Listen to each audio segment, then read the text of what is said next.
Si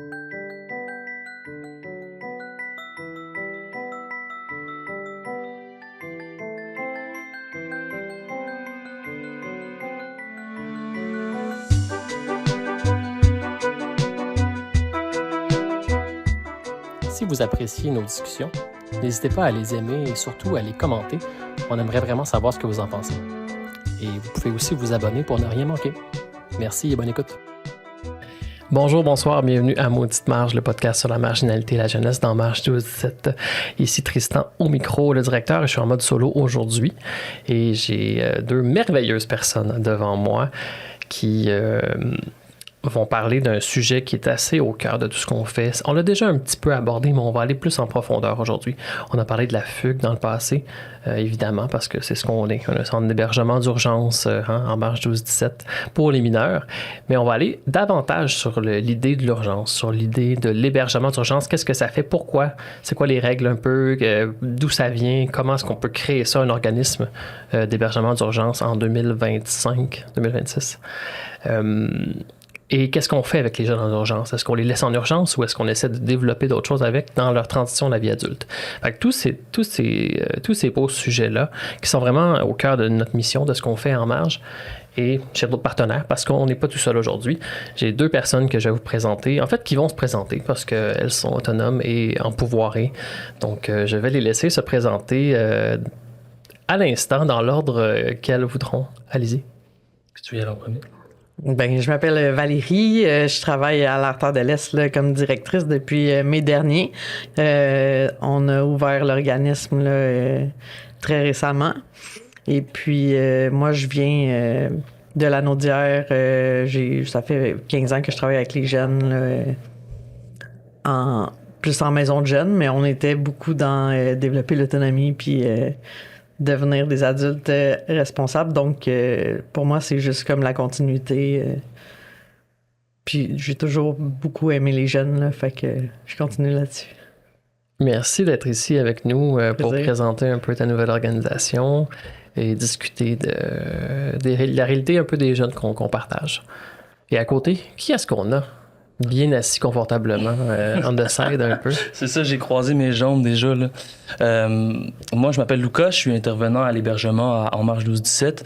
Puis là, récemment, je suis rentré sur le poste transition aussi. Donc, je suis au volet hébergement et au volet transition, qui a été présenté dans un autre podcast aussi. Mais c'est ça, le mot le dit, on est dans la transition à la vie adulte aussi. Donc, c'est ça, ça fait bientôt 2 ans là, que je suis en marge. Donc, c'est ça. Salut. Merci de m'accueillir. Salut Lucas, merci d'être là aussi pour nous parler de l'hébergement puis de la transition dans ton post-transition. T'es en transition dans ton post-transition pour la transition à la vie adulte. On peut dire ça comme ça? C'est ça. Merveilleux.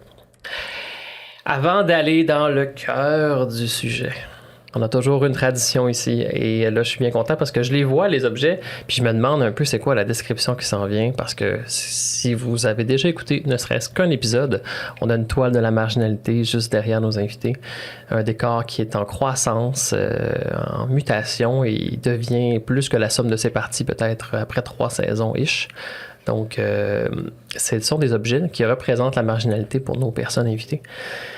Et on a toujours un peu de tout. C'est vraiment très variable. Ça passe d'une boîte de tic-tac à un petit hérisson, à une botte d'armée, à du Manic Panic. Donc, plein de choses différentes. Des nids de clowns, des poissons clowns. Je les ai mis à côté parce que je trouvais ça cute. Mais donc voilà, on a 2 beaux objets qui vont se rajouter aujourd'hui. On va aller à l'inverse. On va laisser le chat pour la fin et on va commencer par Lucas. Ben oui, moi j'ai apporté un petit objet mais qui est très significatif pour moi. En fait, j'ai apporté un pion qui est une pièce de jeu d'échecs. Donc j'ai apporté le pion parce que pour moi c'est significatif. J'ai commencé quand je suis rentré en marge, puis c'était un outil pour moi, les échecs, de rentrer en lien avec les jeunes. Fait que c'était les échecs c'est un jeu, puis pour moi le jeu c'est un bon outil pour entrer en relation. Donc c'est ça.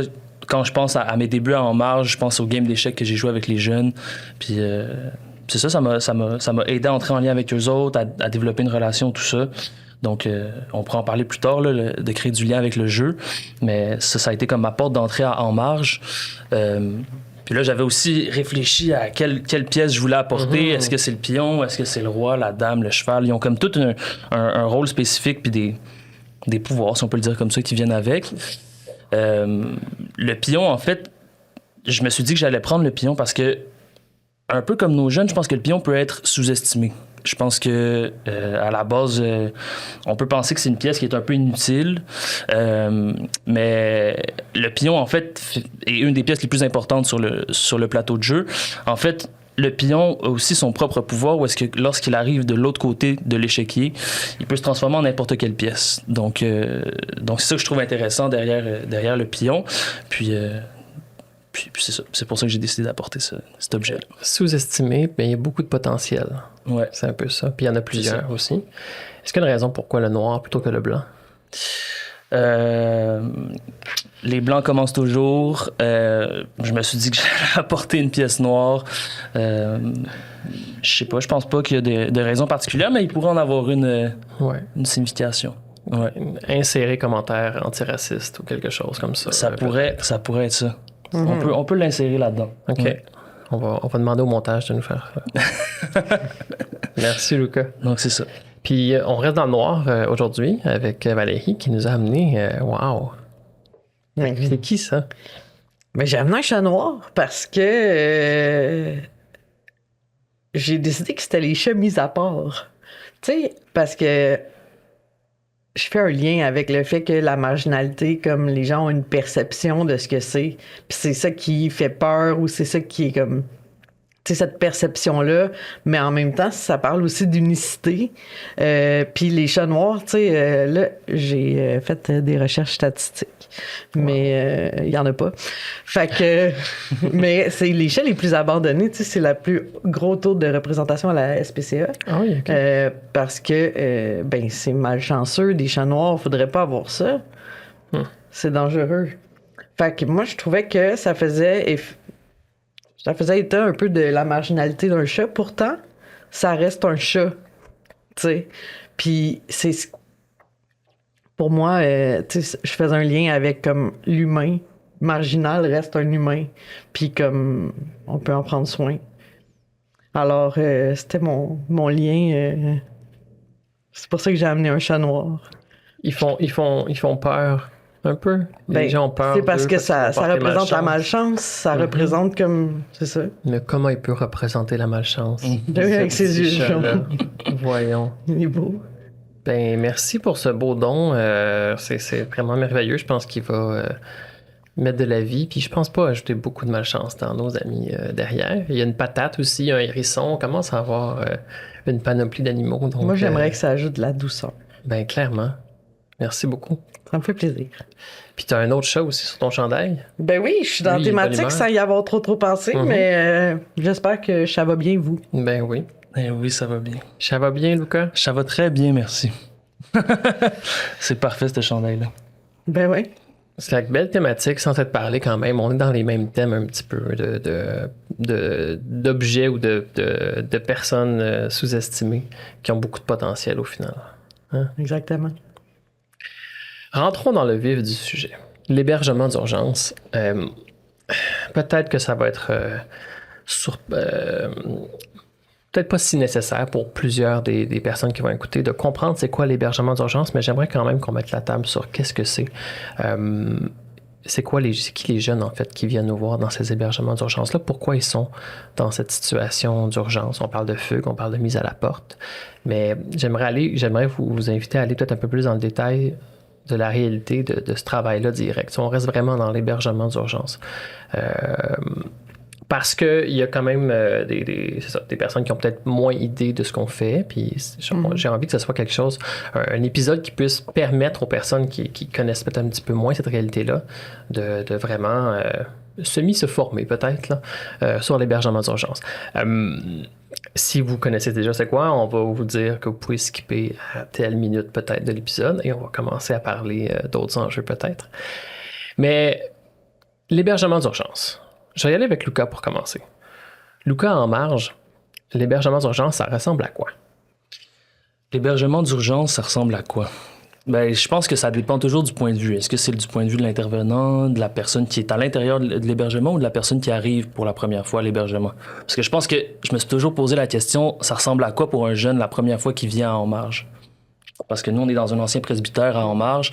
Fait que c'est assez imposant de l'extérieur. Puis c'est ça, je pense que pour un jeune qui arrive au début, ça peut peut-être être un petit peu intimidant. Mais une fois qu'on entre, je pense que les personnes qui y sont le rendent chaleureux puis le rendent invitant. Fait que je pense que c'est ça le mot d'homme, moi, qui m'a été donné, puis de ce que je comprends aussi, c'est que le centre d'hébergement, ça part par l'accueil. Ça part par d'inviter une personne puis de la mettre bien, de la faire sentir bien.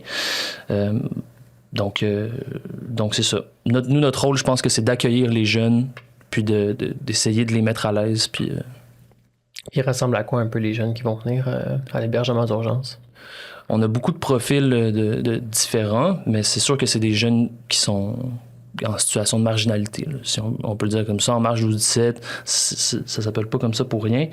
On a, comme tu dis, des jeunes fugueurs, des jeunes mis à la porte, des situations difficiles à la maison ou pas. On a toutes sortes de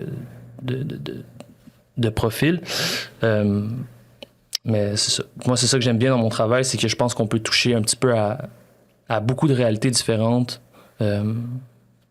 C'est ça nous permet vraiment de découvrir que ça ressemble à quoi la situation de la marginalité à Montréal, puis dans ses environs. On a quand même beaucoup de jeunes différents, comme tu dis, une diversité de personnes. Le seul vrai critère, en fait, pour l'hébergement d'urgence, c'est l'âge, là, parce qu'on est vraiment, on travaille spécifiquement pour les mineurs. Il n'y a pas beaucoup d'autres ressources. On va venir, justement, à l'artère. Mais à part ça, tout le monde va être accueilli, essentiellement. Puis après, on va essayer de rediriger puis de faire des références pertinentes quand les jeunes ont moins nécessairement le besoin spécifique sont peut-être moins en urgence que d'autres jeunes, peut-être. Puis il y a peut-être d'autres ressources qui pourraient les aider, mais évidemment qu'on va être ouvert à tout le monde, puis on va essayer de prendre le temps avec chaque personne. Ouais. À l'Artère de l'Est, ça se passe comment? C'est qui les jeunes un peu que vous recevez? Puis tu peux y aller là-dedans, puis peut-être comment est-ce que vous êtes né? Comment ça que ça existe, l'Artère de l'Est? Nouvelle ressource d'hébergement d'urgence à Montréal et dans l'Est de Montréal aussi? Ben, à la base, c'est né d'un besoin des jeunes, là, les jeunes de l'Est, les mineurs de l'Est, en fait, là, d'une consultation avec la Maison des jeunes, puis dans des HLM qui ont dit que quand il y avait des situations particulières familiales, ben, il n'y avait pas d'endroit où aller. Et puis, de là est découlée l'apparition de l'Artère de l'Est. On a aussi fait des recherches, là, l'hébergement, bon, pas mineur, là, mais la Maison Tangente, là, qui est un auberge du cœur, étant la plus dans l'Est, refuse au-dessus de 400 personnes par année. Fait que clairement, il y avait un besoin. Ensuite, il n'y avait pas de ressources d'hébergement entre la 25 et Joliette.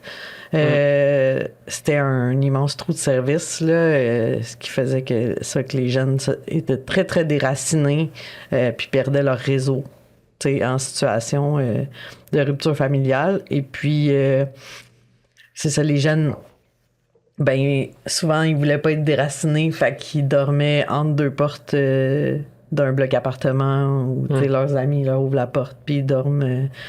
Fait que, puis... c'est aussi, je pense, l'idée que les jeunes soient en sécurité. Au moins d'être dans un endroit au chaud, en sécurité. Là, Puis ça se passe comment dans les premiers mois? Vous êtes là depuis septembre, donc? Septembre, oui, fin septembre. Vous accueillez les 16 à 21 ans. 16 à 23. 16 à 23. Oui. Comment ça se passe? Ben, ça se passe en montagne russe, hein? Tu sais, mais... Vous allez être d'accord avec moi qu'en hébergement, souvent, ça dépend des cohortes. T'sais, on a des cohortes plus tranquilles, on a des cohortes plus colorées. Colorées. Ouais. C'est ça. Je peux continuer là sur l'échelle des couleurs de chat. Il y a les roux, les blancs. Mais oui, ça se passe. On a eu des ruptures familiales. On a déjà pris des jeunes comme de mon Dieu. Beaucoup de régions. Clairement, vous nous avez fait des références là. j'ai d'ailleurs, dans les premiers mois, déjà fait un cri du cœur comme quoi ça prenait des services en amont pour les familles, étant donné que, tu sais, si rapidement il y a des ruptures familiales, c'est parce qu'il y a manqué de services avant pour outiller les parents. S'ils savent plus quoi faire quand l'enfant est rendu à 16 ans, tu sais, je créerai encore aussi que ça prend plus de ressources dans le système d'éducation pour encadrer tout ça, mais bon, on refera pas le monde aujourd'hui. Ben, on peut essayer, si tu veux. Moi, j'ai un petit 40 minutes encore. Ah, ça va bien aller. Ben, en fait, je trouve ça intéressant parce que vous venez de naître en 2025, techniquement. Mais j'ai l'impression que vous ne ferez pas le même chemin que, par exemple, En Marge a fait depuis bientôt 35 ans, où on a dû apprendre un peu à la dure la réalité, comment s'adapter, où est-ce qu'on va aller en prévention. On a rajouté des services. Au début, on était vraiment un hébergement d'urgence de base. Et après, on a rajouté du travail de rue, du soutien à la famille, des logements sociaux, des choses qui sont greffées au fur et à mesure. Mais je trouve ça intéressant d'une part parce que là, moi, je vois un peu ce que j'ai connu, ce que j'ai entendu dans le début, comme la mise en place de règles, où on n'est pas certain du fonctionnement interne, comment est-ce qu'on fait travailler ça, une boîte 24/7 aussi. C'est quelque chose de spécifique. Mais en même temps, moi, je trouve ça intéressant de me coller à vous en tant qu'organisation parce que on va peut-être voir aussi c'est quoi les vieux réflexes qu'on a en marge puis les choses qu'on pourrait peut-être apprendre de quelque chose qui émerge en 2025 avec peut-être une autre compréhension que ce qui était en 92, par exemple. Mais c'est vrai ce que tu dis parce que je pense que j'ai déjà refait tous les documents, code de vie, entrevue d'accueil plusieurs fois depuis l'ouverture. Mm-hmm. Mais on a quand même, je pense, comme intervenant, le souci de s'adapter à chaque jeune puis d'être flexible aussi aux besoins. Tu sais, oui, on veut mettre des règles, puis je pense que c'est important qu'on ait une trame de fond, mais en même temps, chaque personne arrive avec comme, ben, tu sais, ses trucs uniques à elle, puis je pense que c'est à nous de s'adapter, puis comme de les accompagner. Tu sais, cette marginalité-là, moi, je la vois plus comme une force ou comme, tu sais, une manifestation de l'unicité de chaque personne, parce que ils ont des forces, tu sais. Si on met de côté le fait qu'ils fit moins dans le système, ben, tu sais, je pense qu'on peut utiliser toutes ces forces-là pour les faire ressortir, puis qu'ils se créent leur propre système à eux. Parce que moi, je suis toujours impressionnée comment les jeunes, malgré tout, sont résilients, puis sont débrouillards, puis font pas toujours les meilleurs choix. Mais j'essaie tout le temps de me dire, moi, à sa place, je ferais peut-être les mêmes choix, en fait. Clairement, je serais beaucoup plus en détresse, là. Je suis tellement pas débrouillarde comme ça. Tu sais, quand tu vis dans Watt, à un moment donné, tu te prends pour acquis. Ouais. Je me questionne beaucoup, beaucoup sur nos privilèges quand je passe du temps avec les jeunes. Tu sais, parce qu'on est privilégiés, là. Moi, si je veux du jus d'orange le matin, je bois du jus d'orange. Ce qui est pas le cas de tout le monde, tu sais. C'est con parce que c'est des petits trucs super acquis qui devraient pas, tu sais, comme sembler acquis. En fait, je devrais remercier la vie de pouvoir boire le jus que je veux chaque matin. Je sais pas si tu me suis. Là, je parle de jus, mais... Ben, c'est ce que je fais à tous les matins. Je remercie la petite boîte Oasis. Non, mais je pense que tu touches quelque chose d'essentiel, en fait. Ça dépasse l'hébergement d'urgence. Ça, c'est dès qu'on travaille avec des personnes marginalisées ou vulnérabilisées par le système, il n'y a pas le choix d'avoir une espèce une dose d'humilité qui vient. Là. Je ne sais pas si Lucas, tu es d'accord. Quand tu t'arrives, tu travailles en marge, par exemple, au fur et à mesure que tu travailles, surtout dans un milieu de vie, là, je pense que ça impose une dose d'humilité puis de réflexion sur sa propre existence quand même, puis les privilèges dont tu parles. Je sais pas si ça te fait écho, hein, Lucas. Ben oui, ça me fait 100% écho. Je pense que moi ça fait longtemps que j'ai envie de travailler avec du monde qui sont en situation de marginalité, parce qu'on en entend parler partout, mais on les côtoie pas vraiment dans notre vie de tous les jours. Fait que là, je pense que ces organismes-là nous permettent en fait d'aller à leur rencontre, puis c'est ça, je pense que c'est une chance aussi de pouvoir côtoyer ces personnes-là. Tu nommes de la résilience, tu sais, c'est une qualité que même moi, je pense que si j'étais allé dans leurs souliers, je pense que j'aurais de la difficulté. Puis je pense qu'on peut apprendre de tout ça puis s'imprégner de de leur force, puis c'est un échange. Je pense que nous, on donne de nos forces, puis eux autres nous donnent de nos forces, puis qu'au final, on est humain, puis qu'on se rencontre, donc... Puis dans la manière d'accueillir les personnes, tu parles de refaire les codes de vie et tout ça. Je pense que nous aussi, là, on est encore en train de faire ça. On est en planification stratégique. On refait encore plein de choses. On va continuer à les refaire. On fait des choses en ce moment que je suis certain que dans 5 ans, on va dire comment ça qu'on a fait ça. C'est certain, c'est normal, mais je pense que ce qui nous a toujours guidés, en tout cas en marge, c'est de se dire ce que tu dis. Que l'important, c'est d'être capable de s'adapter aux jeunes puis de l'accueillir de la manière la plus bienveillante, peu importe sa situation. Si on se garde ça comme étoile, j'ai l'impression, ça peut pas aller si mal que ça. Peu importe si les règles sont pas exactement parfaites. Je pense que ça doit toujours être notre étoile du Nord, j'ai l'impression.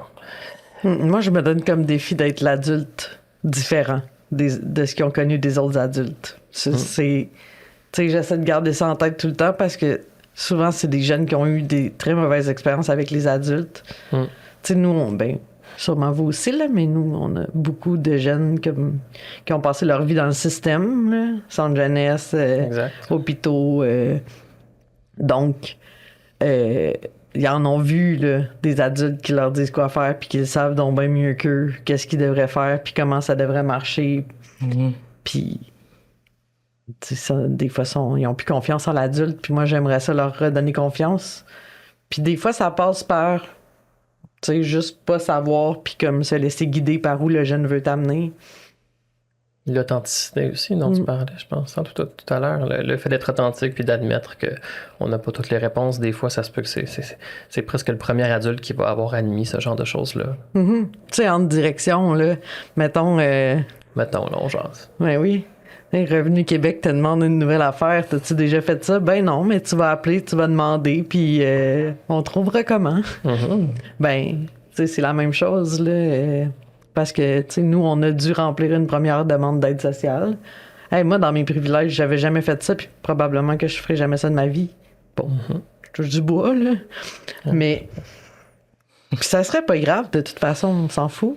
Mais ce que je veux dire, tu sais, comme... Puis, tu sais, toutes les embûches du système qui, on dirait... C'est la première fois que le système vit cette situation chaque fois qu'on fait une nouvelle demande. Comme... C'est pas fait pour être simple, puis c'est pas fait... Tu sais, paperasse, là. Moi, je suis allée à l'école... Je me remets tout le temps en question, parce que je suis allée à l'école, je lis, puis je comprends pas qu'est-ce qu'ils veulent. Puis le fonctionnaire est pas plus capable de l'expliquer, tu sais. Moi, c'est ça l'enjeu, c'est ça. Fait à chaque fois, t'es comme... Ah, c'est la première fois que tu vis cette situation? Bon, d'accord. Puis, fait que c'est ça. Puis ça fait... Tu sais, 6 mois qu'on est ouvert, puis on a déjà des situations... Tu sais... Mais c'est quoi le type de situation justement qu'on vit en hébergement d'urgence? On peut aller côté plus mineur. Je pense que vous voyez moins de mineurs présentement, ou peut-être que ça a changé récemment. Ben, quand on a des mineurs, c'est tout le temps du 17-ish, demain 18, là, parce qu'on est plus en tremplin sortie de DPJ. Ouais. Comme c'est ça. Nous aussi, on voit beaucoup de jeunes qui viennent de la DPJ, bien sûr. Là, c'est au-dessus de 90% quand même qui sont connus d'une manière ou d'une autre du système de la protection de la jeunesse. On a beaucoup de 18 ans moins 3 jours ou 18 ans moins 1 mois ou 2 mois qui viennent dans nos courts termes. Donc, c'est vraiment notre hébergement temporaire d'1 mois ou 2 avant de peut-être être référé vers une auberge du cœur, par exemple, ou vers nos logements sociaux qui sont juste en haut. Je pointe le ciel parce que je sais que nos logements sont juste en haut de notre hébergement d'urgence. Mais je trouve ça intéressant que l'Artère de l'Est a été créée aussi parce que dans l'Est, il y a aussi Cité des Prairies qui est présent. Puis on avait beaucoup de jeunes qui, oui, nous en marge, on ratisse large. On est pas mal au centre-ville de Montréal. Puis on va aller essayer de rejoindre tous les centres jeunesse de l'île de Montréal. Puis d'ailleurs aussi, là, on a beaucoup de Montérégie ces temps-ci qui viennent. Peut-être que ça vous touche aussi. Mais donc, on a quand même un portrait général, mais ça demeure pas moins que c'est quand même loin parfois. Puis des fois, ils n'ont pas le choix de se rendre et de faire le gros transport. Ça pourrait être pratique pour des jeunes qui vont fuyer d'autres installations qui sont plus dans l'Est, de venir dans un endroit qui est plus là. Puis j'inviterais peut-être un autre hébergement à aller s'appeler l'Artère de l'Ouest. Ça serait sûrement de West Artery, je sais pas. Parce qu'on serait plus en mode anglo, probablement. Mais oui, pour juste compléter un peu le portrait, à Montréal, on a déjà reçu, il y a le bunker de l'organisme Dans la rue qui héberge aussi en urgence les jeunes mineurs. Puis il y a quelques autres hébergements dans le Québec, mais c'est pas beaucoup encore qui hébergent les mineurs et qui reçoivent des mineurs, non, même pour de l'hébergement temporaire qui n'est pas de l'urgence.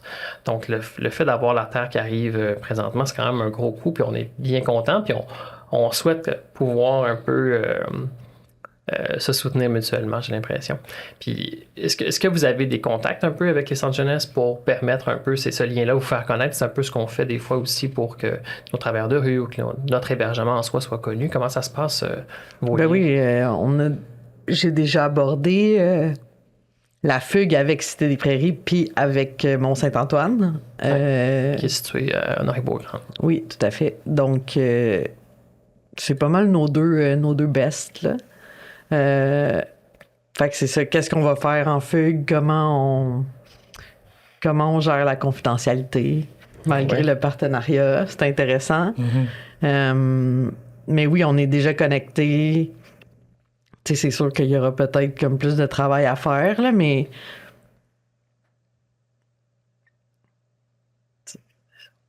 j'ai l'impression qu'on va s'installer dans une posture de faire plaisir à tout le monde.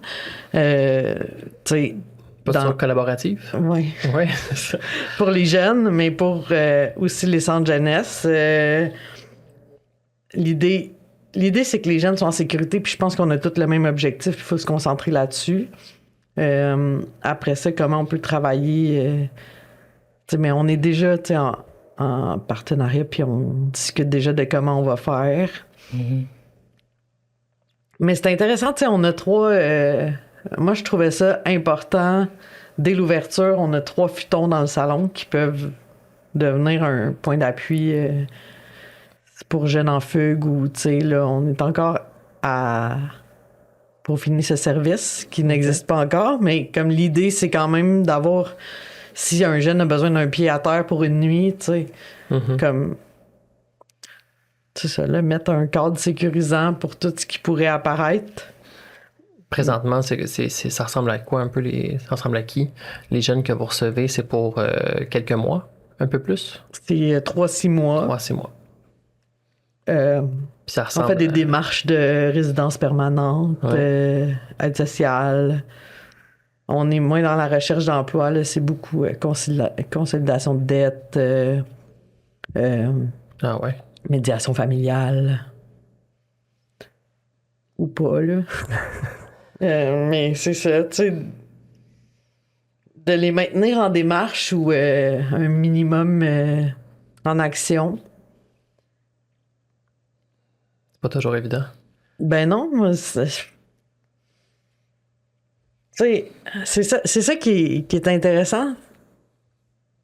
Et là, je réfléchis, puis ça fera peut-être pas de sens, mais tu sais, quand tu travailles dans un milieu, genre, pas sain, là, tu sais, t'as le choix d'aller en arrêt de travail, puis c'est payé. Mais quand c'est dans ta famille, puis que la fugue est ta solution, ou, tu sais, comme, là, tu te retrouves sans rien, tu sais, bon, quand t'es mineur, t'as pas d'aide sociale. Qu'est-ce qui reste? Des fois, ça amène des mauvais choix pour avoir de l'argent rapidement. Ensuite, tu sais, cette sécurité-là aussi, mettons, quand t'as une santé mentale peut-être plus fragile, ben, tu sais, quelqu'un qui est en dépression, il va peut-être faire 2-3 siestes par jour. Puis là, je trouve que des fois, nous aussi, c'est dur parce que on veut qu'ils soient en démarche. Mais tu sais, des fois, t'as pas la force de faire ces démarches-là, puis c'est dans l'accompagnement. Mais faire un appel d'une journée, ça peut te drainer toute ton énergie. Tu sais, comment on s'adapte à ça, puis les attentes de fonctionner dans le 3-6 mois. En tout cas, juste en parler, ça me dépasse on dirait que j'ai pas de... Mais si je peux rebondir là-dessus, je pense que, tu sais, tantôt on parlait de la collaboration, des partenariats, tout ça. Puis je pense que aussi dans le contexte dans lequel on vit, ça crée aussi des enjeux du fait que on a des partenaires avec qui on collabore, qu'il y a beaucoup de roulements. Il y a des personnes qui viennent, puis qui repartent, puis qui reviennent, puis qui repartent. Fait il y a toujours un lien à recréer, j'ai l'impression. Mm-hmm. Nous, on travaille avec les centres jeunesse aussi, on travaille avec la police, on travaille avec des institutions avec qui il faut constamment rappeler notre mission, rappeler notre rôle. Puis ça aussi, ça tire du jus. Puis c'est ça. Je pense que le contexte social favorise pas la réinsertion rapide par ce roulement-là, entre autres, par le fait de devoir rappeler constamment notre mission puis notre rôle. Donc c'est ça. Je pense que ça met un poids de plus. Puis, est-ce que tu dirais quand même que c'est possible d'avoir une posture collaborative tout en étant critique de ce système-là? Je pense que oui. Je pense qu'à chaque fois, il y a des nouvelles personnes qui reviennent, puis ça dépend tout le temps de l'intérêt aussi de la personne qui est devant nous, mais je pense qu'il y a moyen d'avoir une posture de collaboration avec ces instances-là. Mais c'est ça. C'est comme un effort de recréer ce lien-là, je pense, à chaque fois. Mais c'est sûr qu'on a tout notre rôle à jouer là-dedans. Là. Tantôt, je parlais du pion d'échecs. Je pense qu'on a toute notre pièce aussi puis pour contribuer au bien-être de ces jeunes-là. Là. Mais des fois, en tant qu'organisme d'hébergement communautaire, on se sent le petit pion peut-être sur l'échiquier. Puis on se dit qu'on a du potentiel, mais peut-être que ça va être long encore pour se rendre jusqu'au bout. Je pense que c'est toujours le challenge, là, je dirais, le défi d'aller tirer la couverte, s'assurer en fait que l'autre ne tire pas trop la couverte. Je pense que c'est plus ça. Parce que je pense qu'on veut collaborer avec tout le monde, mais il faut quand même être capable. Puis je le dis quand même au effort, c'est possible, selon moi, qu'on puisse être critique quand même de ces systèmes-là, de ces instances-là. Mon objectif en tant que direction d'En Marge, par exemple, ça ne sera pas d'aller dire à la police de ne pas faire son mandat ou au centre jeunesse de ne pas faire son mandat. C'est plus, ce sont les mandats que vous avez. On peut faire des revendications, des luttes sur le côté pour s'assurer qu'il y a certains changements législatifs ou politiques qui arrivent. Par contre, quand c'est des personnes qui vont agir avec ce qu'ils ont à faire, c'est quoi leur mandat, ben, l'objectif n'est pas d'aller leur dire qu'il ne faut pas qu'ils fassent ce qu'ils sont en train de faire présentement dans le moment où ça arrive, c'est de m'assurer quand même que ça se fasse bien. Ça se fasse comment, avec bienveillance, puis avec le plus grand respect pour les jeunes. C'est toujours ça que j'ai en tête, c'est qu'on aide toujours les jeunes, puis je pense que nous, on a beaucoup ce lien-là, ces jeunes-là, on veut être sûr qu'ils soient le plus respectés, le mieux accueillis, le mieux entourés. On veut qu'il y ait un peu de watts, peut-être qu'ils n'en ont peut-être pas eu pendant longtemps. Et donc, on veut s'assurer que ça se passe même quand ils vont quitter notre hébergement.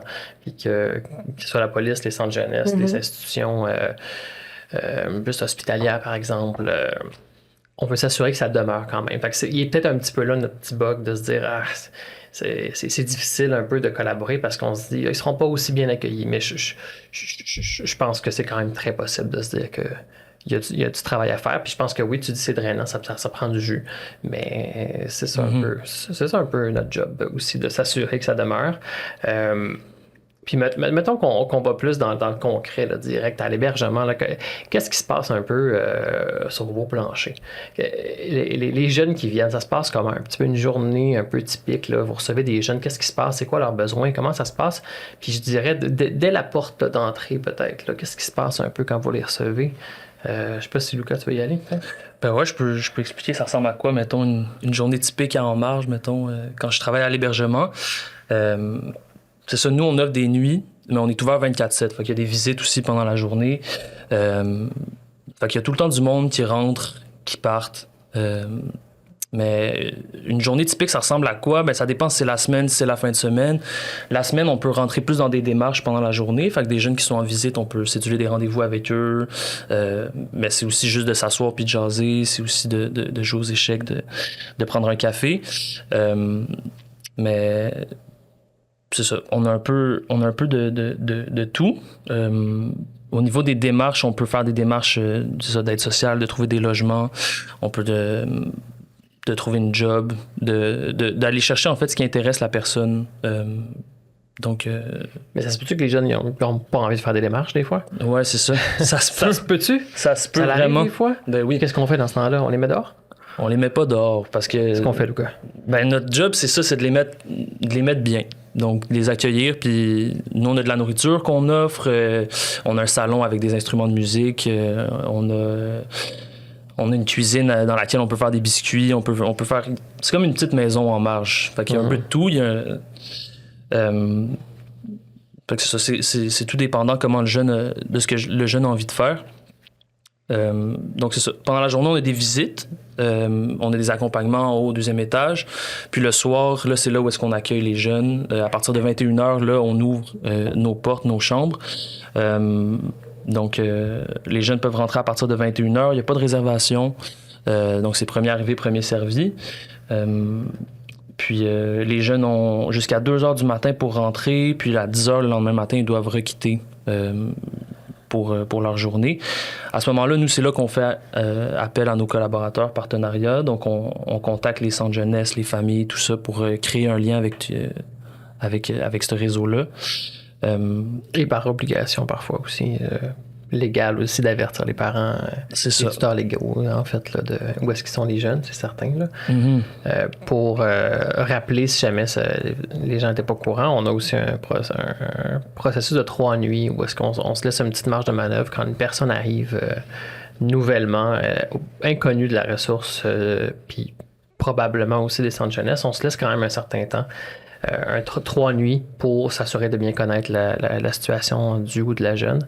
Et parce que pour plusieurs raisons, hein, on veut s'assurer que la personne soit pas dans une situation difficile, qu'on la retourne peut-être en famille où il y a peut-être de la violence ou d'autres situations dangereuses parce qu'on connaît pas la situation. La personne aussi, on veut qu'elle prenne le temps de nous parler de cette situation, puis de s'ouvrir un peu, de nous faire confiance, le temps de justement se faire accueillir, manger, prendre le temps de dormir des fois s'il y a une situation de crise qui s'est passée. Ça peut prendre un certain temps, puis ça se peut aussi que les informations qu'on reçoit ne soient pas les bonnes si on essaie de trop pousser.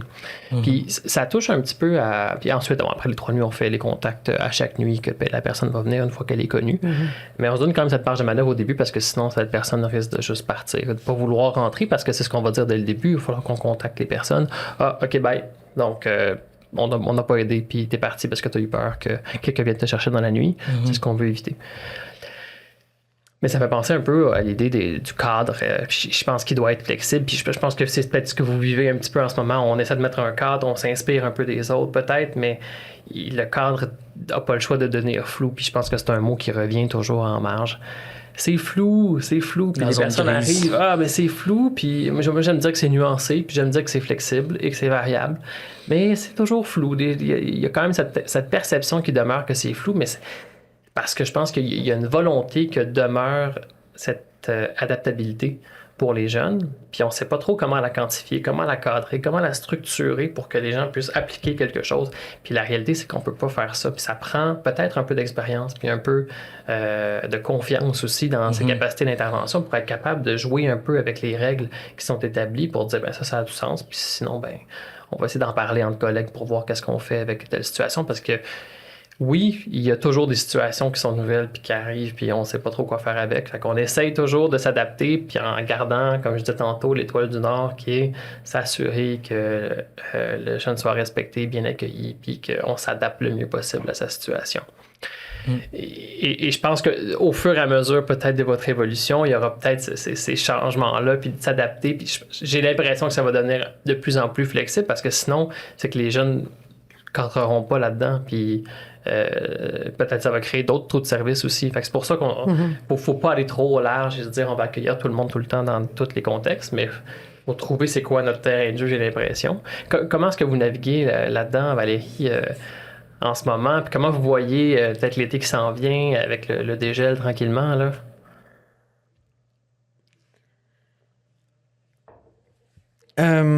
Grosse question. Ben oui, grosse question. C'est Comment vrai. Ça va dans votre équipe en ce moment, par exemple, l'intervention et tout ça? Ça va bien. C'est sûr que c'est ça. La flexibilité, c'est quand même sécurisant d'avoir un cadre à appliquer.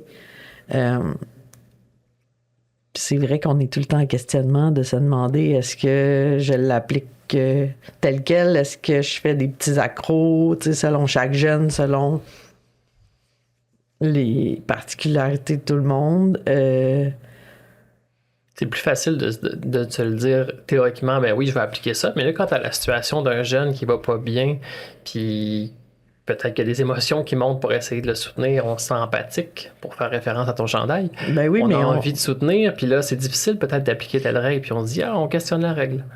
Mais c'est normal. Ben oui, puis tu sais, nous, il reste 3 à 6 mois, fait qu'on s'attache. Puis, tu sais, il y a des moments où, OK, faut faire respecter les règles. Puis il y a d'autres moments où on est plus lousse. Tu sais, qu'est-ce qui fait la différence? Tu sais, on demande quand même qu'il y ait une évolution de la situation, tu sais. Comme... On demande aux jeunes, ça? Oui. Ouais. Tu sais, dans le sens qu'il doit y avoir des démarches, là, tu sais, dans 6 mois. Comme, c'est quoi le plan? Tu sais, il faut quand même se projeter un petit peu. Tu sais, peut-être pas dans les 4 premiers jours qui arrivent. Mais... Ouais. C'est sûr qu'à chaque rencontre d'équipe, on re-questionne comment on va faire. Tu sais, tel jeune, on est rendu où? Est-ce qu'il cadre dans notre mission encore? Comment ça évolue?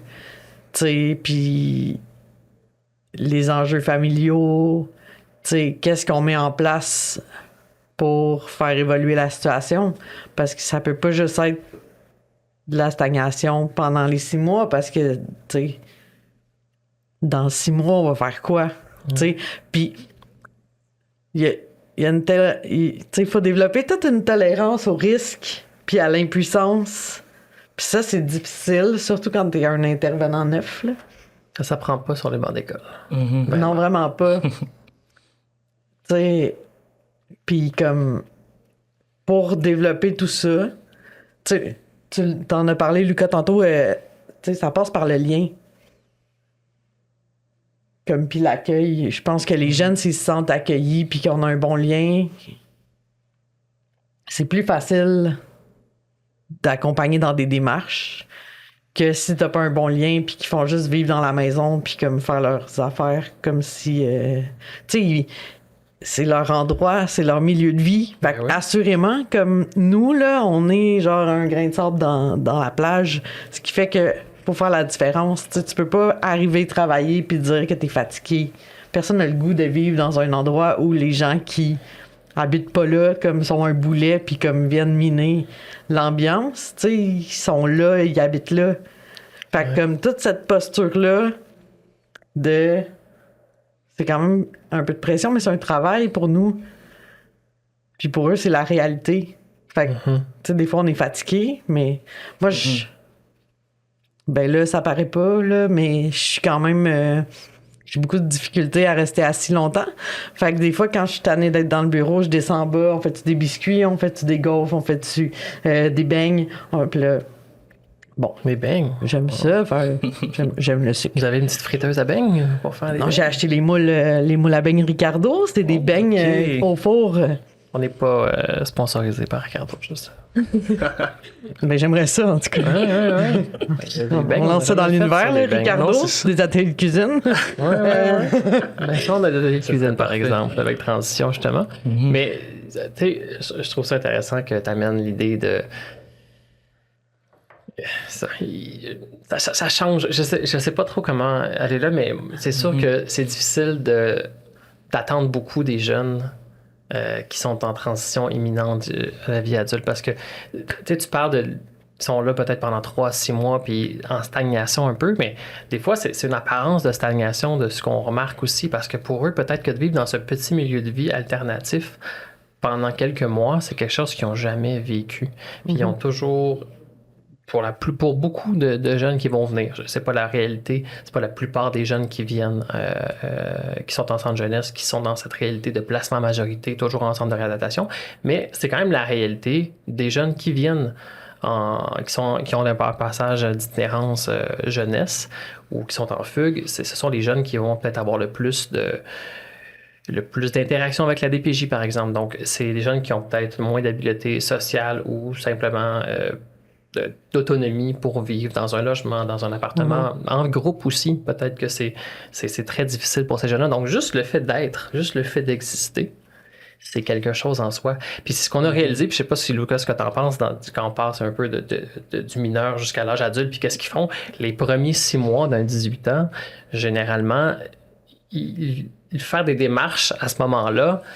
Les 3 premiers jours, ouais, let's go, on y va, let's go, on peut faire tout, puis je vais être placé, je vais travailler chez Deloitte dans 3 mois, puis tout va bien aller. Peut-être pas.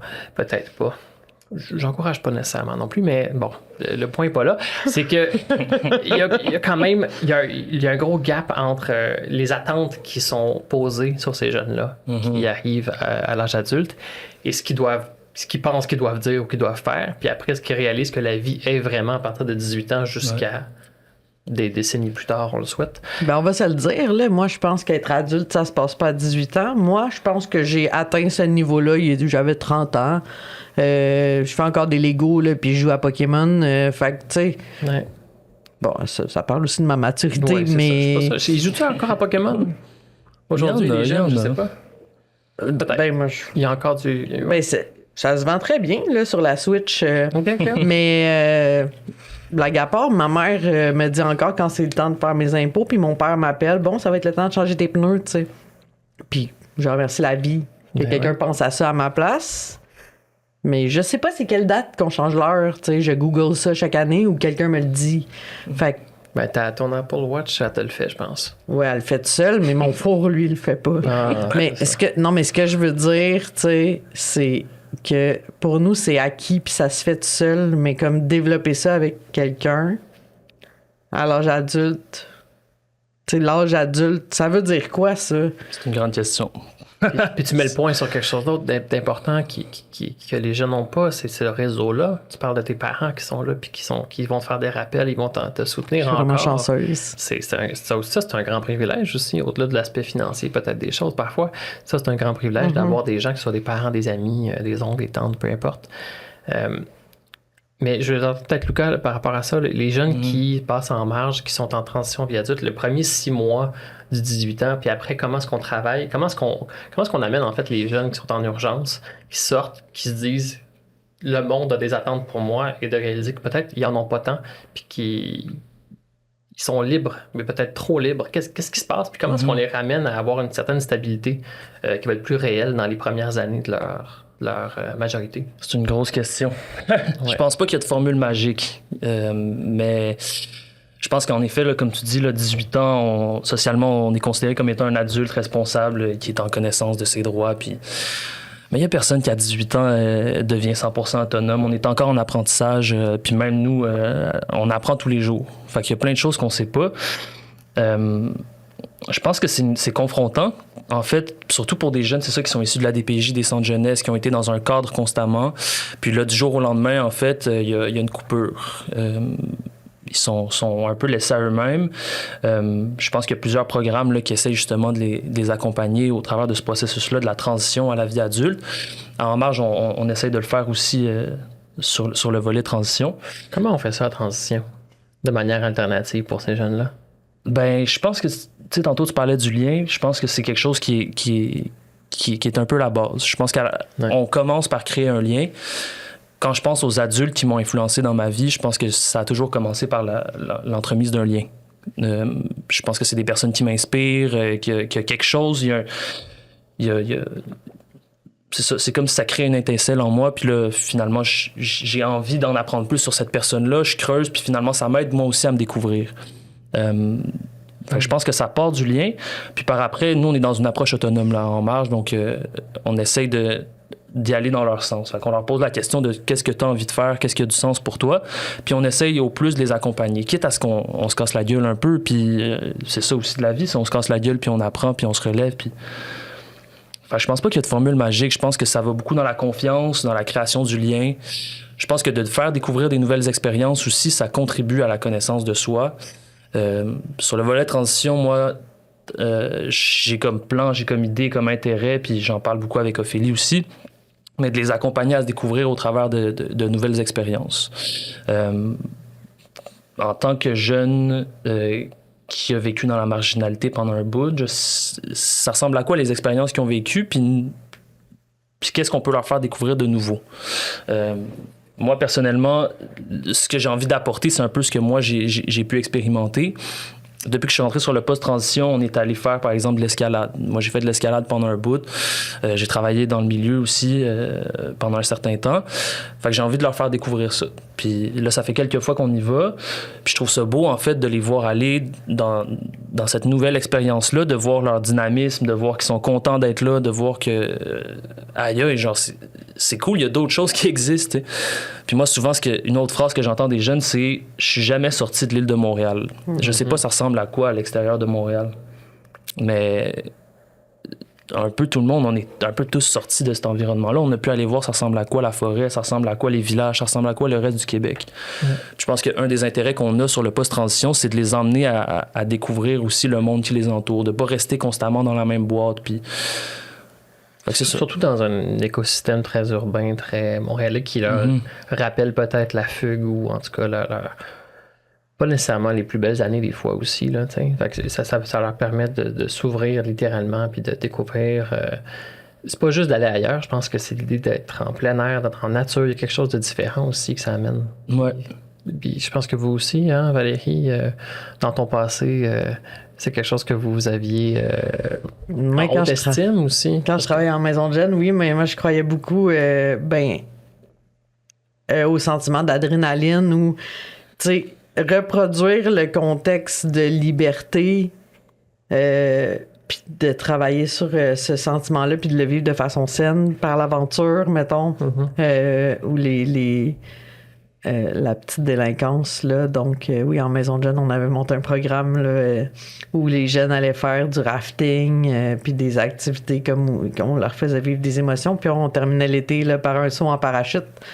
Fait qu'après ça, monter sur le toit de l'hôtel de ville, c'était plus le fun. Ça accorde pas, là. Ben, c'est exemplifier vraiment leur sentiment d'arriver à l'âge adulte, de sauter dans le vide littéralement, puis là, c'est ce qu'on leur permettait de faire. C'est quand même intéressant.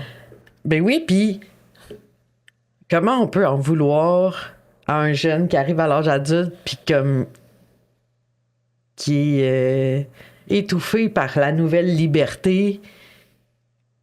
Tu sais, ça arrive, là, puis c'est un peu comme, tu sais, si tu manquais d'air parce que tu sais pas quoi faire avec ça, c'est très excitant, c'est, tu sais, comme, ça doit remplir le cerveau de t'as le goût de te garrocher partout, puis en même temps, t'as aucune idée quoi faire, tu sais, puis tout aussi, je trouvais ça intéressant, Lucas, parce que tu disais comme l'escalade, puis qui était content d'être là, puis je faisais plein de liens parce que ça développe des compétences aussi, l'assiduité, le dépassement de soi, planifier la prochaine fois le dépassement de soi, exactement, tu sais, puis croire en toi que t'es capable. Puis je t'écoutais parler, puis je réfléchissais à ça, puis je me disais, si je peux laisser quelque chose, c'est juste comme, on peut-tu croire en eux? Tu sais, parce que je pense que c'est là que ça part. En leur potentiel. Exactement. Tu sais, t'as le potentiel de devenir un lion, mon chat noir, ou une panthère, une panthère? Ouais, peut-être une panthère. Mais l'idée du potentiel est intéressante. Tu sais, si on y croit, ça va arriver. Puis comme croire qu'ils ont tout ce qu'il faut pour faire leur démarche, puis tu sais, comme gravir cette transition-là. Ouais. Je pense que c'est bien qu'il y ait des personnes qui vont croire en eux. Ce qu'on observe quand même, un peu en opposition parfois à ça, c'est que le potentiel peut devenir un couteau ou une épée à double tranchant, dans le sens où on met tellement de pression de « t'en as du potentiel, vas-y ». Puis là, je pense qu'ils arrivent là, à 18, puis ils ont tellement de pression de devoir performer puis d'arriver. Puis ils arrivent, puis il faut qu'ils fassent des démarches, il faut qu'ils fassent plein de choses. Puis tout le monde, on essaye un peu de les amener à devenir autonomes et tout ça, mais en même temps, ils sont peut-être pas là, puis peut-être que pour eux, la prochaine step, pendant 6 mois, 1 an, ça va être juste de vivre et d'exister, puis d'aller de l'autre bord du balancier peut-être, puis après de revenir, parce qu'après, ça sera pas possible. Tout à fait. Mais je pense que ça n'a même pas besoin d'être concret. Tu sais, par l'escalade, on développe des trucs. T'es pas obligé de leur dire comme « Hey, wow, t'as développé de l'acidité. » C'est comme ça met de la pression, effectivement, mais qu'ils vivent ça puis qu'ils soient juste dans le bonheur. C'est pas grave parce qu'ils acquérissent plein de compétences. Fait qu'on peut juste leur dire « Wow, c'est cool, tu fais de l'escalade. » Ça permet aussi de balancer. Là, on n'est pas juste dans les démarches. Non, mais la portée est là quand même, tu sais. Ouais. Parce que, tu sais, nous, c'est notre travail d'être intervenant. Fait que nous, on a des objectifs quand on monte des projets, tu sais, quand on développe des trucs, on a ces objectifs-là. Ouais. Mais, tu sais, le jeune, il fait juste le vivre. On peut-tu juste le laisser vivre, tu sais?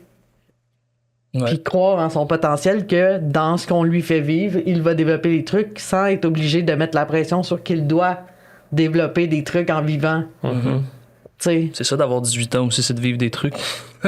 Ben oui. Mais je me ramène souvent à moi quand j'avais 18 ans, je dormais là, jusqu'à 1 heure. On peut se calmer 1 heure puis comme ne pas les réveiller. Tu sais, Ouais. je dormais pas la nuit. Comme... C'est un bon outil, ça, de se rappeler à leur âge, ça ressemblait à quoi notre réalité. J'allais aussi, dans la je salle pense de bain, je partais la douche, je faisais semblant, je m'étais lavé puis je ressortais. Tu sais, comme, non mais, genre, Ouais. on peut-tu aussi humaniser comme les jeunes devant nous?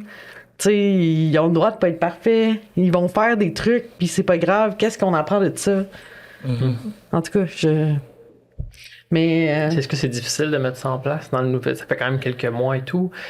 Il y a tellement un cadre à mettre en place parce qu'on part de rien, on est dans l'infini, de juste. Il manque quelque chose dans l'Est, puis là, il faut mettre quand même un cadre. Ben, Puis là, avec la volonté d'humaniser puis de s'assurer que ce soit pas trop restreignant non plus, mais que toute l'équipe s'y retrouve, comment ça se passe? Ben, je pense que c'est beaucoup sur les épaules de la direction de gérer les attentes des bailleurs de fonds, du conseil d'administration, puis de descendre ça de façon humaine, comme que puis ça soit appliqué de façon humaine, mais tout en gardant les objectifs de l'organisme, puis la mission. C'est quoi la mission de base?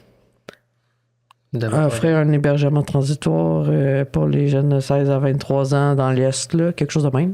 Mhm. Après ça, je pourrais, tu sais, il y a des objets. Tu sais, puis Il y a des valeurs aussi. oui. Mais c'est ça. Ça demande un doigté, puis genre, c'est plein de.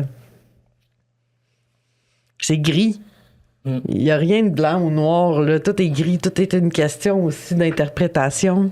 Mhm. Tu sais, une autre personne pourrait être à mon poste puis faire ça totalement différemment, puis ça serait pas moins bon ou meilleur, là. Je pense que. Mais c'est ça. Gérer une équipe, ben gérer. Mon Dieu, j'aime pas ça ce mot-là, mais comme travailler Faire partie.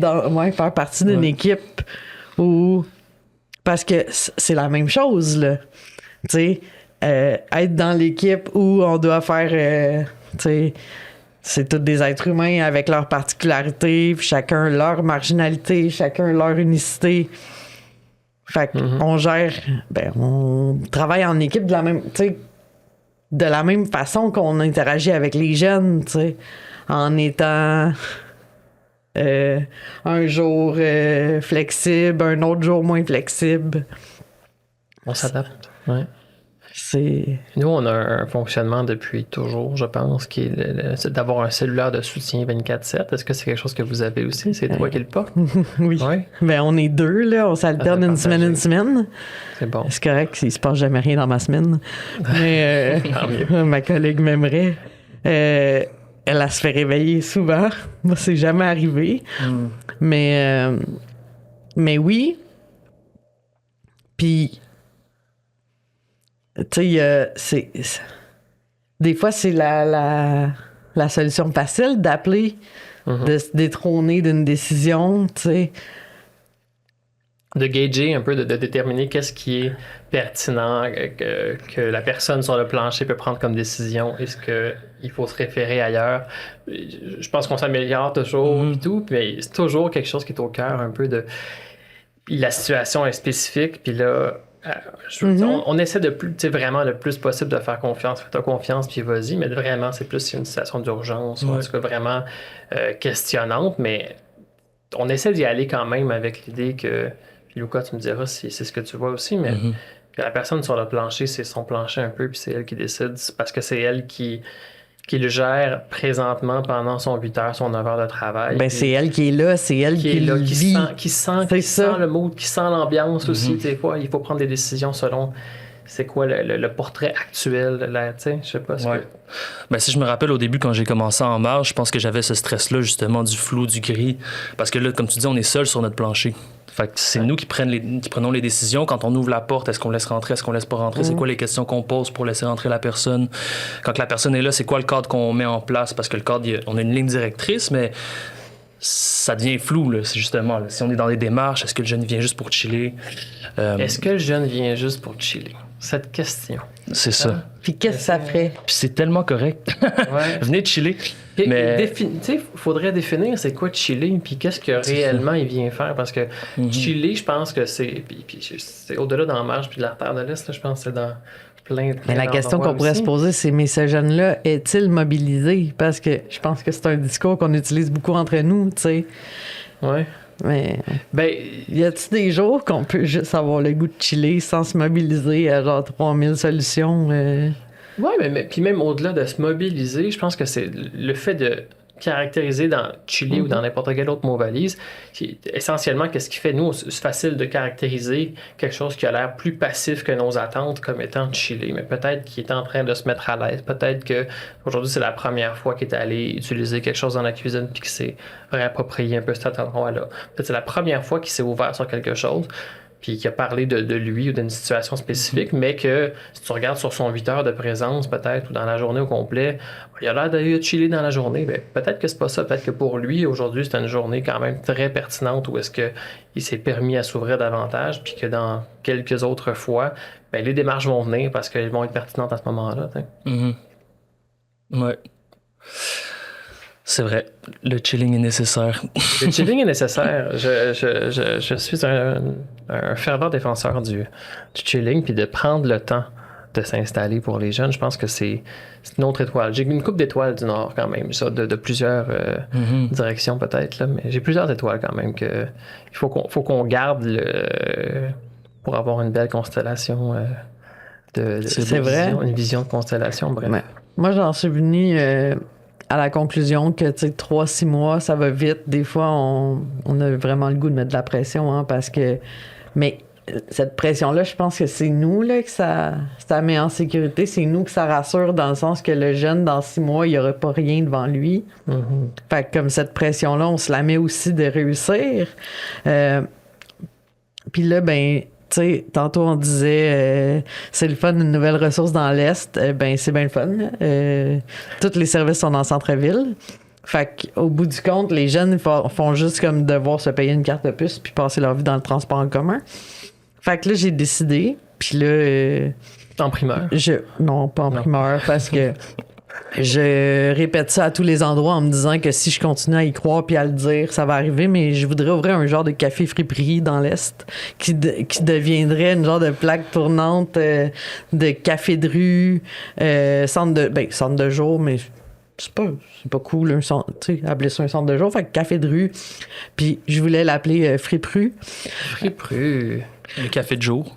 Ouais, c'est ça. L'idée, c'est, tu sais, les travailleurs de rue pourraient venir faire des rencontres, ou prendre un café. Avec le Carrefour Jeunesse Emploi, on fait de l'insertion au travail. La population, ça fait de la cohabitation sociale, peut venir porter des vêtements.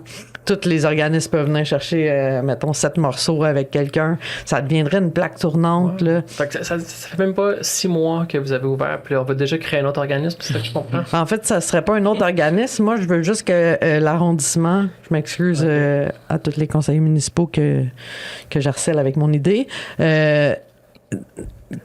me donne un local, m'arranger. Ouais. Je pense pas que ça coûte cher. Là. Je pense que si tout le monde, ensemble, on met comme du temps pour le faire vivre, ça peut arriver. C'est ça, moi, je vois. On le souhaite, parce oui. qu'en effet, c'est vrai que c'est beau qu'il y ait une ressource dans l'Est, mais si vous êtes toujours forcé de venir au centre-ville puis de faire des démarches à cet endroit-là, c'est pas utile. Ça peut pas juste être un petit endroit de répit vite. Puis il faudrait qu'il y ait quelque chose qui se développe aussi également. Là. Vous êtes situé environ où? À Montréal-Est. Oui, Montréal-Est plus, OK. Oui. Mais quand même proche de... En fait, et tout ça, là. Oui, tout à fait. Ben, Montréal-Est, limite Pointe-aux-Trembles. Ouais. Mais c'est ça, l'année passée, comme si c'était bien loin, non, mais mettons, On a ouvert le 29 septembre, puis rapidement, j'ai organisé la première nuit des sans-abri de l'Est. Wow. Et cette journée-là, on a eu tellement de dons de vêtements qu'on s'est séparé les vêtements en 3 organismes, puis comme on ne sait plus où les mettre. Fait que c'est là où on s'est dit, ça prend une friperie pour qu'on puisse tout mettre ça là, parce que peut-être qu'il y en a qui ont pris des vêtements qui feraient plus pour les jeunes, puis qu'eux, c'est pas le monde, tu sais, leurs membres. Fait que on s'est dit que ça prendrait un endroit pour tout mettre ça où tout le monde pourrait aller se servir quand c'est nécessaire. Fait que c'est de là qu'est venue l'idée. Fait qu'on est, tu sais, ça revient à ce qu'on disait tantôt, là, le partenariat puis la collaboration avec d'autres partenaires. Je pense qu'on se doit d'être des agents de transformation sociale et de sensibilisation pour justement faire de la marginalité comme une unicité, là, de rendre les gens uniques, de l'utiliser comme une force. Mm-hmm. Ouais. Ben, je pense que ta présence dans ce studio a permis d'illustrer la marginalité comme quelque chose de positif. C'est ce qu'on essaie de faire aussi avec le podcast, bien sûr. On veut valoriser les aspects marginaux, puis voir les forces, en fait, que les personnes vont avoir, même si elles sont peut-être forcées à l'extérieur de la marge, par exemple. Donc, merci d'avoir été là. Ça fait déjà un petit bout qu'on jase, fait que je voulais vraiment vous remercier d'avoir pris le temps. On avait peut-être une ligne directrice de discussion. On est allé un peu dans d'autres directions. Merci. Je pense que c'est intéressant parce que c'est ça qui rend les discussions plus intéressantes quand on se laisse un peu aller avec le flow de la discussion.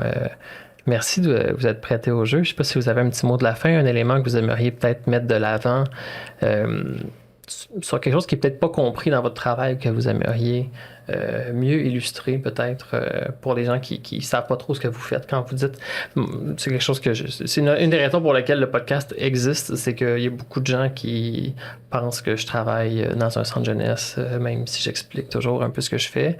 Donc, d'essayer de clarifier un peu c'est quoi le communautaire, c'est quoi l'hébergement d'urgence jeunesse. Mais dans votre travail, s'il y a quelque chose que vous aimeriez clarifier pour les personnes qui vous écoutent, mettons que vous faites écouter ça à mon oncle, je sais pas qui, là. Vous voulez qu'ils comprennent c'est quoi que vous faites? C'est drôle parce que... Mot de la fin, allez-y. Veux-tu y aller? Je peux y aller. Le mot de la fin, sur quoi on pourrait s'enligner. Mais tu sais, on pense que tu travailles dans un centre jeunesse. Je pense que c'est ça qui est important à souligner, c'est que le communautaire est là, puis il est là pour une raison. Puis c'est parce qu'on répond à des besoins qui ne sont pas répondus. Je pense que là, on a plein de bonnes valeurs, de bonnes intentions, puis je pense que ça aide à contribuer à faire changer les choses. Moi, j'aime ça, l'approche alternative qu'En Marge prend. Je pense que je trouve ça bien qu'on puisse mettre de l'avant un certain équilibre entre... Là, on parlait tantôt du chilling. Mais de trouver l'équilibre entre le chilling puis les démarches, puis de pas mettre trop de pression, mais d'en mettre juste assez. Mm-hmm. Je pense que c'est ça, de permettre de rebondir vers quelque chose qui va être plus durable dans le temps, qui va être plus sécurisant pour tout le monde. Je pense que c'est une approche que le communautaire peut avoir, puis qui permet aussi d'en inspirer d'autres. Donc ça, pour moi, ça a beaucoup de sens. Je pense que pour nous aussi, c'est pour ça qu'on est ici. Mais c'est ça. Ouais, mettre du sens dans tout ça. Moi, je disais tout le temps, quand je travaillais en maison de jeunes, à toutes les parties de Noël, mon oncle, ma tante, ils dorment-tu là? Mais non, ils dorment pas là. Tu sais, c'est ça, c'est facile. Mais le communautaire, mais là, ils dorment là. Oui, là, ils dorment là. Maintenant, je peux dire oui, ils dorment là. Mais ah ouais, comment ça? Ils ont pas de maison, tu sais. Puis c'est un constat que je me suis fait là, au dernier Noël. Nous, avec nos privilèges, là, c'est tellement loin de nous, puis les médias, ils font tellement juste comme un portrait dangereux des jeunes qui sont plus dans la rue, là. C'est quand même ça. T'sais, quand on en parle dans les médias, c'est soit des overdoses, soit de la violence. Pourtant, je reviens, mais c'est des minous. Mm-hmm. Tu sais, moi, fait que, tu sais, mon travail, je pense que c'est ça, là. C'est d'accompagner le petit chat noir vers sa vie de panthère. Non, mais Ou la petite panthère vers sa vie de petit chat noir. oui, t'as raison. En fait, on fera bien ce qu'il veut. Pour le reste, Mhm. c'est ça. On va être là pour les accompagner puis les accueillir. Merci. Je suis content de vous avoir accueillis ici aujourd'hui. Merci pour l'invitation. Puis continuez à faire ce que vous faites, c'est beau. Je vais continuer à faire ce que je fais. Puis on va être bien content. Yes. Merci beaucoup. C'était Maudite Marge, épisode sur l'hébergement d'urgence et autres discussions. Donc voilà. Si vous voulez en savoir plus sur l'Artère de l'Est, vous avez un site web qui s'appelle www.l'artèredelest.org. pas d'apostrophe, hein? Il n'y a pas d'apostrophe sur Pas d'apostrophe, pas d'accent, mais avec le L. N'oubliez pas le L. avec le L, artèredelest.com. Beau site web d'ailleurs, ça a l'air invitant. J'ai quasiment envie d'y aller pour une petite nuit.